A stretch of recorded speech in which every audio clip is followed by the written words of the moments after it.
We're live on YouTube.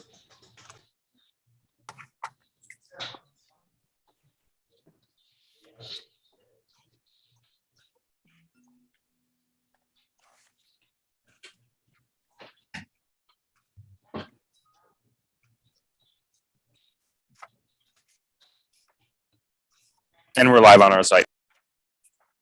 All righty, good morning, everyone, and welcome to this morning's Queensborough President's Remote Land Use Public Hearing. This hearing is being live streamed on the link from the webpage of the Office of the Queensborough President at www.queensbp.org. This is a remote land use public hearing pursuant to Governor Hochul's September 1st executive order reinstating the executive order suspending the open meetings law until January 2022. For those who wish to testify and haven't already pre-registered for speaking time, you may do so by visiting www.queensbp.org/land use. Please note your opportunity to speak will follow those who are pre-registered. Written testimony is welcome from those who are unable to testify. All written testimony must be received by 5 p.m. today. It may be submitted by email to planning@queensbp.org or by conventional mail sent to the office of the Queensborough President at 120-55 Queens Boulevard, room 226, Kew Gardens, New York, 11424. I am joined by my planning director and staff, Irving Poi, Victoria Garvey, and Malik Sanders. Lisa, welcome back to our land use hearings. And now you may review this public hearing procedure, the public hearing procedures. Thank you and good morning. The public hearing shall be conducted in the following manner. The applicant will be called to give a description of the zoning action requested, an explanation of the proposed project, and respond to any questions from the chair. The floor will then be open for public speakers. Each speaker will have 3 minutes. A signal will be heard when the 3 minutes have passed.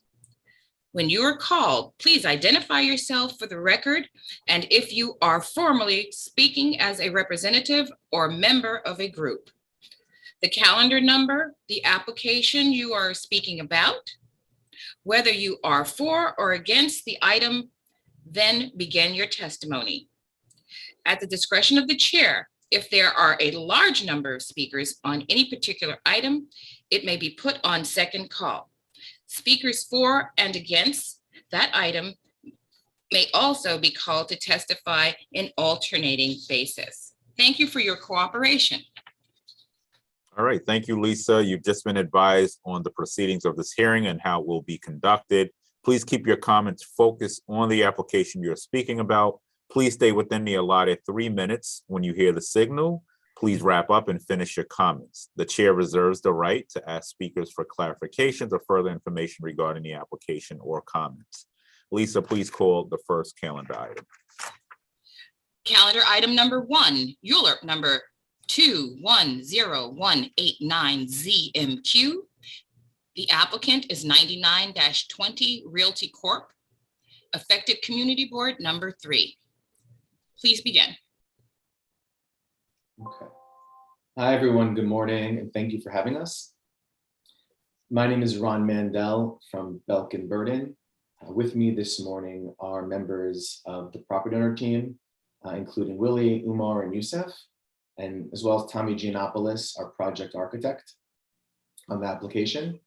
We're here to discuss a proposed rezoning application that seeks to maintain the existing low-density residential zoning district in R32 and map it with a commercial overlay, a C23 along Astoria Boulevard, a busy commercial thoroughfare.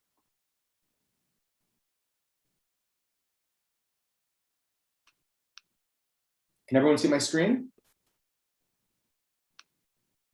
No. Can't see my screen. Sorry, one sec. Better? There you go. Okay, thank you.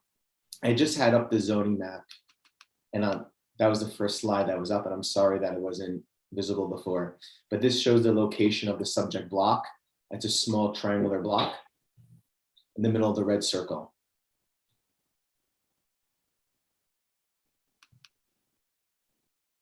Okay, so as I mentioned before, the site is located along Astoria Boulevard. It's between 27th Avenue and 100th Street. As you likely know, Astoria Boulevard is a wide street, approximately 130 feet in width.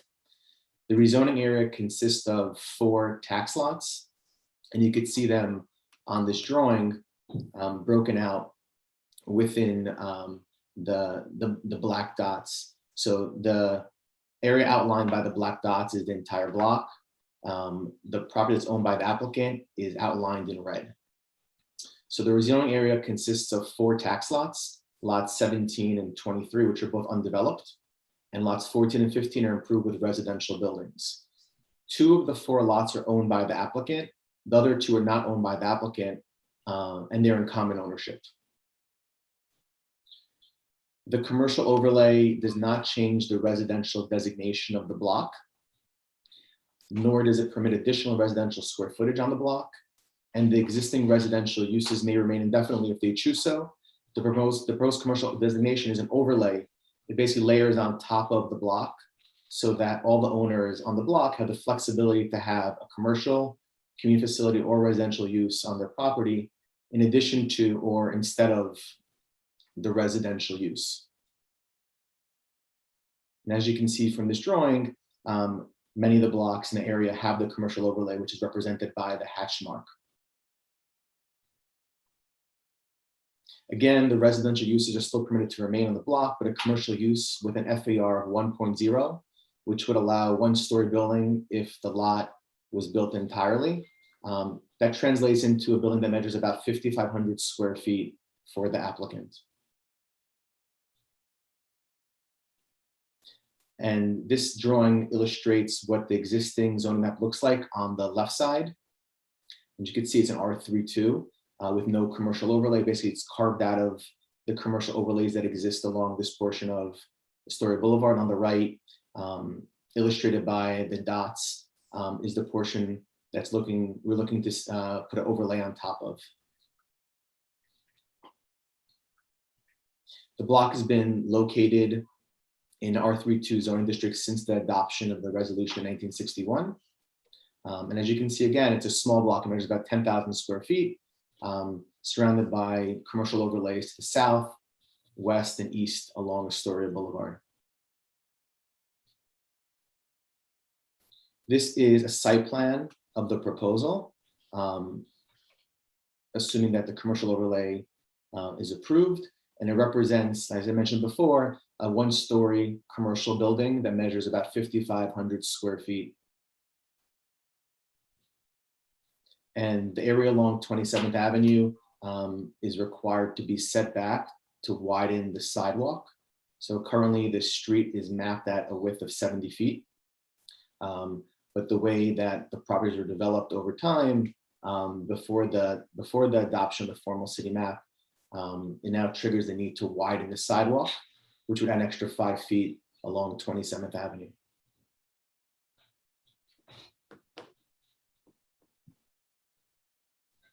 This is a proposed floor plan of what that 1-story commercial building would look like. As you can see, this illustrated drawing represents 3 small retail type stores. They range in size from about 1,600 square feet to about 2,000 square feet.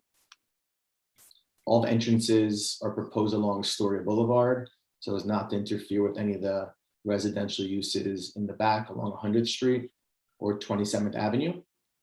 They're pretty small spaces. They're intended to house future mom and pop type stores, hopefully bike repair stores, florists, a gym, a yoga studio, those kind of local uses, which the applicant believes are appropriate along Astoria Boulevard.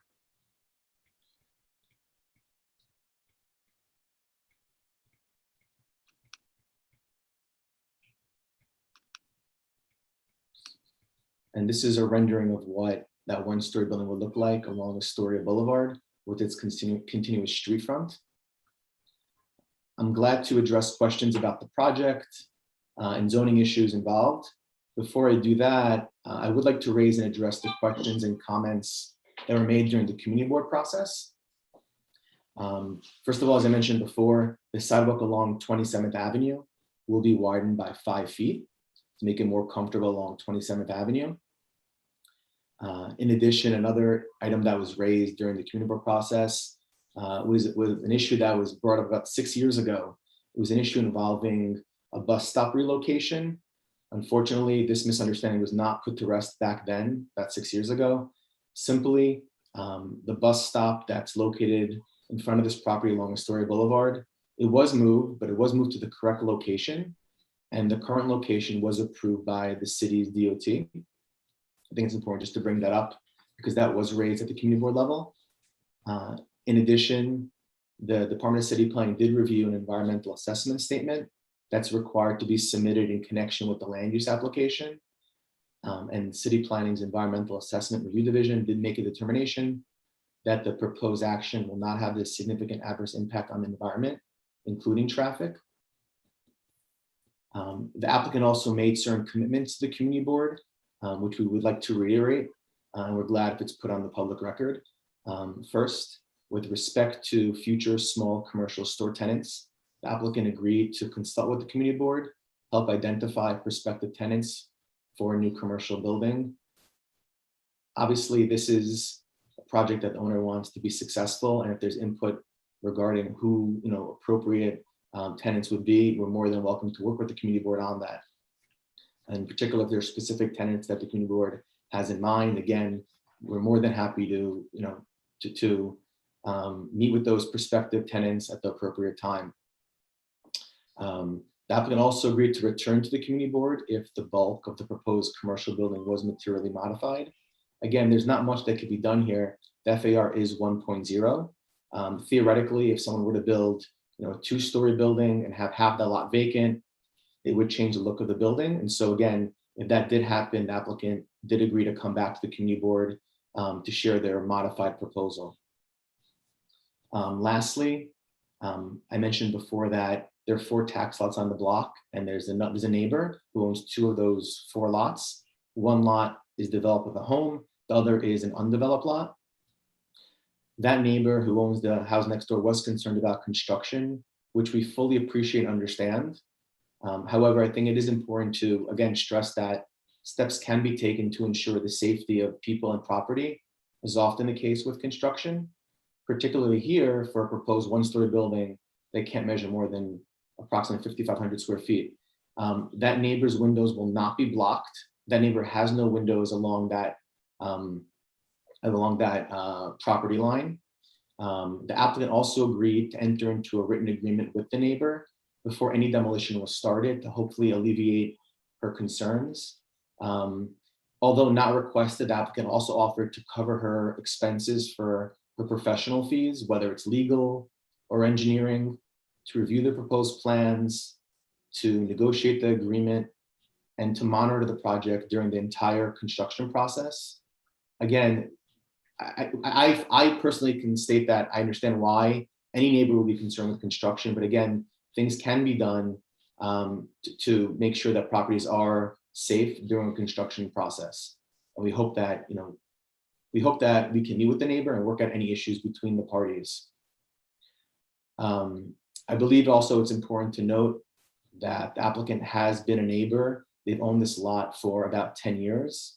The lot has been predominantly undeveloped during that entire time. People do dump things on that lot, which is unfortunate. The applicant does make an effort. They spend a lot of time and resources going around the block, not just around their property, around the entire block, cleaning up the block. And when people are parking there, inappropriately or dumping things, they do try to, remove it as soon as possible. The applicant also is a business owner of the community for approximately 25 years. I believe that it's important to note that they have contributed to many causes that I hope the community will, appreciates. I know many do already, including food drives, community events, including the local successful active senior center. They've donated space for community gatherings. Again, I hope that, won't get lost in the sense that, the applicant is invested in this community and seeing through that this is successful both for themselves and for the neighbor. And to that end, they plan to continue to be a good neighbor to help ensure the success of this modest project. In conclusion, I respectfully submit that the proposal is modest. It's appropriate from a land use and planning rationale. Again, as I showed you before. It's basically it would fit in appropriately along this commercial thoroughfare with an extension of the commercial overlays which exist in the immediate area. And it will serve the neighborhood along on this commercial corridor with more active retail type uses. And with that, I'm happy to address any questions or comments anyone may have. Ready. Thank you so much. Now you're gonna do, so let's go to the neighbor first. Sure. Are you doing pre-pictures, pre-construction? Yes, yes, 100%. I mean, that also benefits us. The plan is to do, we had an engineer review the project. Tommy can speak to Tommy. I meant for the neighbor, not for your property. I mean, Absolutely, yes. The Okay, plan is to do okay. a pre-construction survey. In Okay. addition to that, installing monitors before the project is started to monitor any movement on her property. Okay, and point of contact, will the neighbor have a point of contact in case they have any complaints?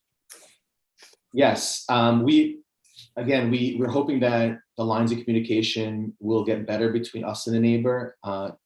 Our client applicant has shared his cell phone, his email address. Youssef, who's on the phone, can testify to that. But yes, he will be the contact person throughout the entire process. All right, and I'm assuming there's gonna be some noise and they'll abide by all New York City regulations when it comes to noise. Yes, and not only that, to the extent noise can be mitigated by doing demolition by hand as appropriate, that will be done as well. Okay. Going to why is the proposed overlay a C2-3 district instead of a C13 district, which are already mapped in the general vicinity of the application site? Yes, it just provides more flexibility for the kinds of retail uses. So when we started this process, for example, there was no ability to get a BSA special permit for a yoga facility.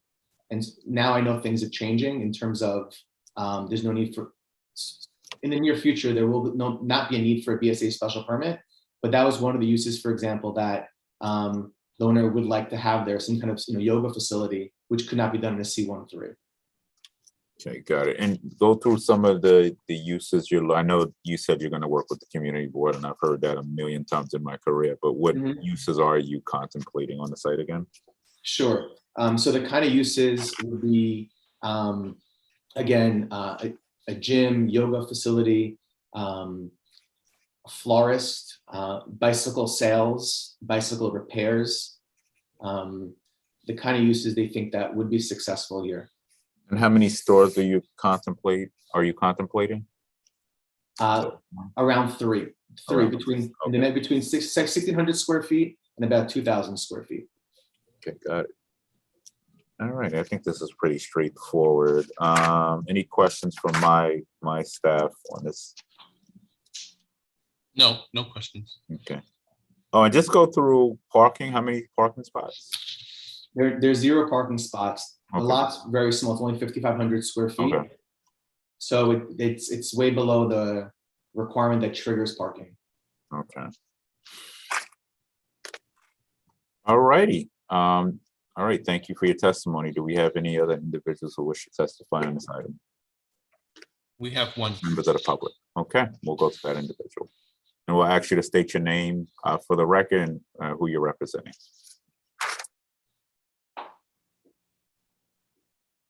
Wallace, I believe.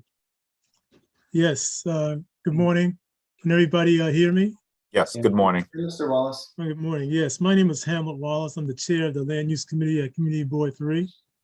I have just some readings to place before the board. Community Board 3 is at this monthly meeting on November 18th, 2021 to held a public hearing to review ULURP CPC C210189 ZMQ, an application for zoning map amendment from a R3-2 zoning district to R3-2/C2-3 zoning commercial overlay district over the property located 9907 Astoria Boulevard.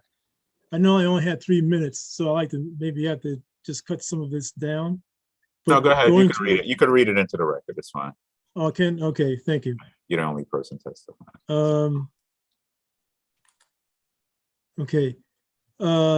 The rezoning area includes block 1379, lots 14, 15, 17, and 23, located on the north side of Astoria Boulevard between 27th Avenue and 100th Street in East Elmhurst section of Queens. Proposed action would facilitate the development of one-story plus cellar, 11,339 square feet commercial building on applicant's own block 1379, lots 14 and 23. Discussion. Residents and members of the board registered their concerns about the impact the demolition would have on the adjoining property at 99-18. There were concerns that the supporting beams, walls, and roof may be shared. Depictions of renderings of the rear wall were also requested. The applicant did not offer any construction documentation or renderings that would indicate the safeguards that would be put in place to protect the neighboring property. The owner of the neighboring property was concerned about the development of the cellar and the potential impacts it would have on the property. Further, there were no reports or feasibility studies that were made available for review. There was uncertainty as to whether the proposed plan would be what is actually built. Committee board has requested the applicant to come back to us to show the plans for the development of the property should change. The applicant has agreed to pay for reasonable engineering and attorney fees that neighbor may incur. The vote.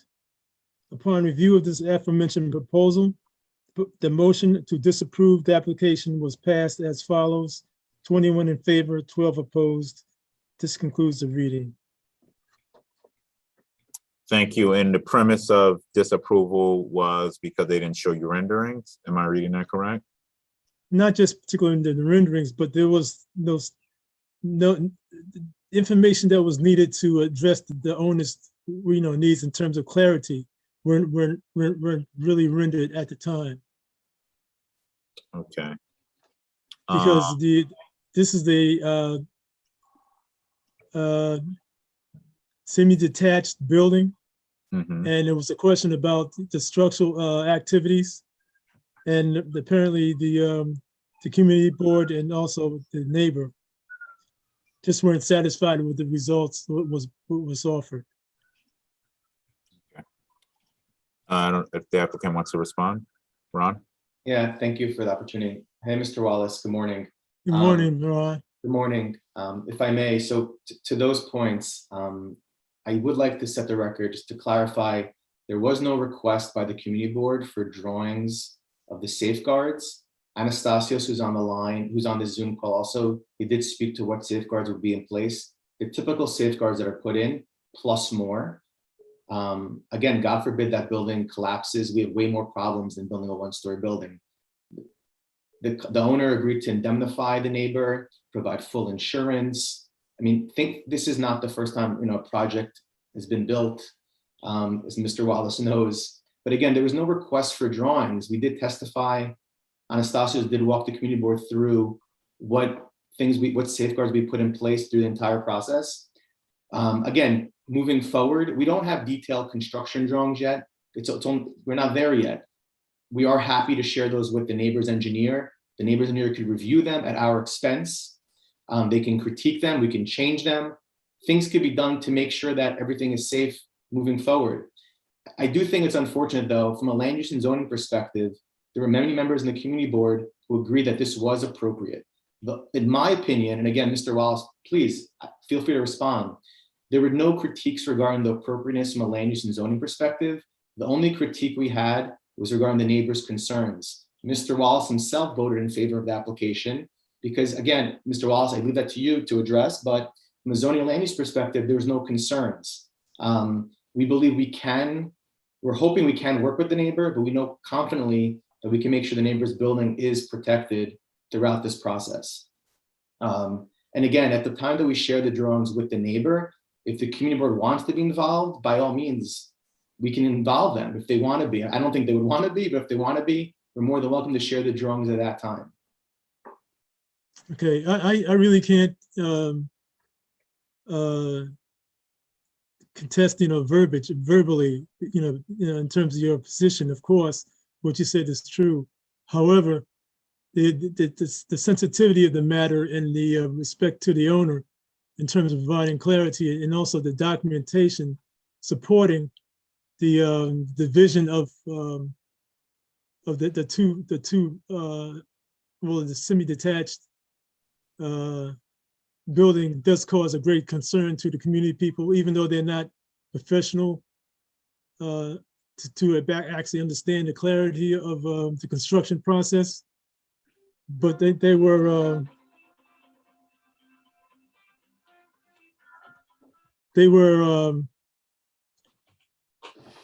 satisfied with what was available to them. So obviously they cannot understand it.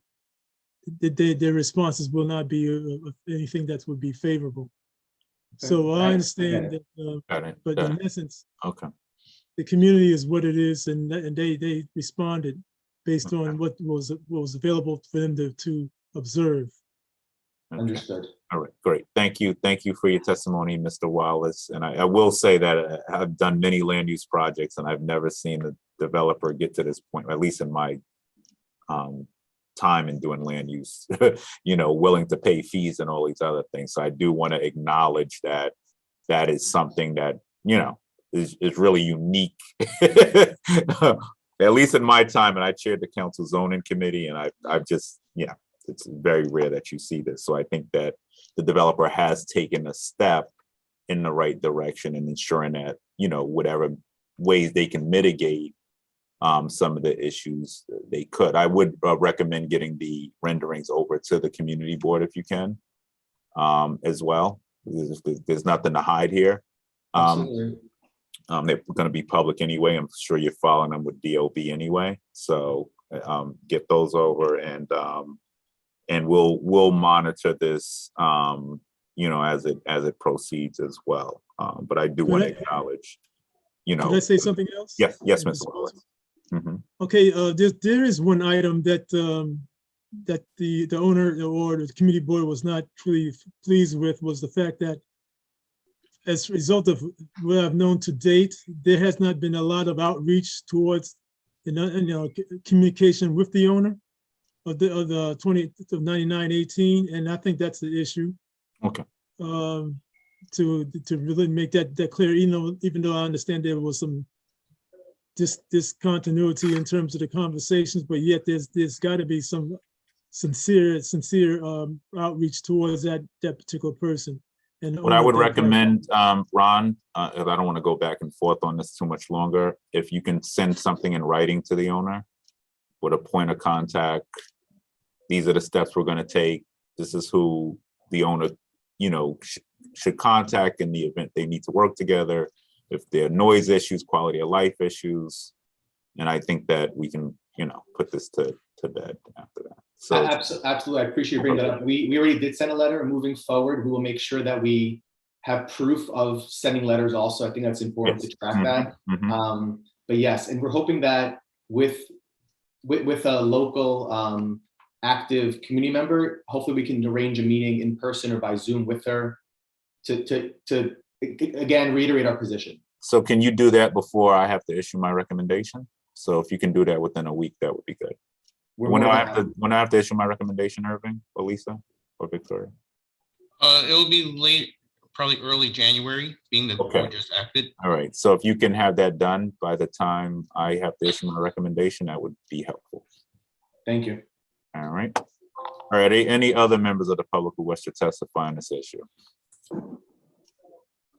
All right. Seeing none, this hearing is now closed. And let me go back to my notes so I can make sure I read in the next land use hearing date. So I want to thank you all for joining us. The next scheduled land use public hearing is going to be, today is December 2nd, right? Sorry, December 23rd. December 23rd. There you go. All right. It's like, whoa, am I bugging out? 23rd at 9:30 a.m. We'll see you then. Until then, be safe, get vaccinated, get boosted. All righty. Take care.